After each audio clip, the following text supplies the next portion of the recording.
केंद्रीय बजट के वित्तीय, राजकोषीय और करों से संबंधित पहलुओं के विश्लेषण पर जब अखबारों के कई पन्ने रंग जाते हैं और टीवी चैनलों के पर्दों को गुलजार किया जाता है, या किसी सरकार की ओर से हर साल के लिए दिया गया सबसे महत्वपूर्ण राजनीतिक बयान होता है, या न केवल राजनीतिक अर्थव्यवस्था पर दिया गया बयान होता है, बल्कि यह भी दर्शाता है कि सरकार किस दिशा में जा रही है और उसने कहां से शुरुआत की है। इस साल के बजट में सरकार की दिशा में ज्यादा महत्वपूर्ण क्या है, उसने शुरुआत कहां से की है। वित्त मंत्री निर्मला सीतारमण के भाषण को दोबारा सुनिए। भाषण के पहले 25 मिनट तो उन्होंने लगभग पूरी तरह आंध्र प्रदेश और बिहार को समर्पित कर दिए हैं।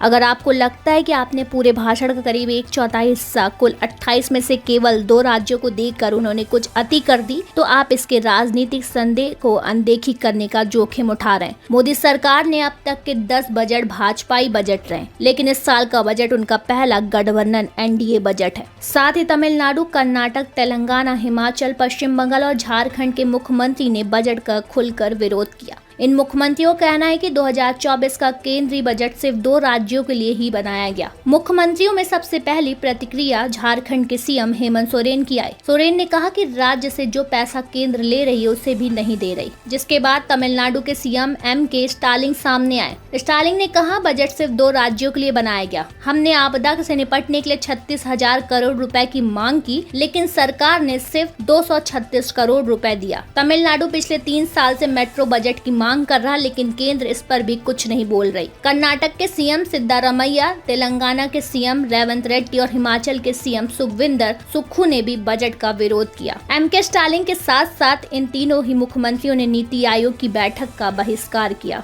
बजट का विरोध पश्चिम बंगाल की मुख्यमंत्री ममता बनर्जी ने भी किया। ममता ने कहा, बजट से हमको अलग रखा गया। इसका जवाब बंगाल की जनता आने वाले वक्त में देगी। साथ ही आपको बता दें, केंद्रीय बजट पर वित्त मंत्री की तारीफ से जुड़ा एक पोस्ट देर रात राजस्थान मुख्यमंत्री ने सोशल मीडिया से गायब दिखा। दरअसल भजनलाल शर्मा ने बजट में बिहार को मिले बम्पर योजनाओं को लेकर वित्त मंत्री की तारीफ की थी, लेकिन लोगों ने इस पोस्ट पर उनकी खिंचाई कर दी। 2024 बजट के जरिए विपक्षी बीजेपी को बैकफुट पर धकेलना चाहते हैं, क्योंकि आने वाले दिनों में कुछ राज्यों में चुनाव होने वाले हैं।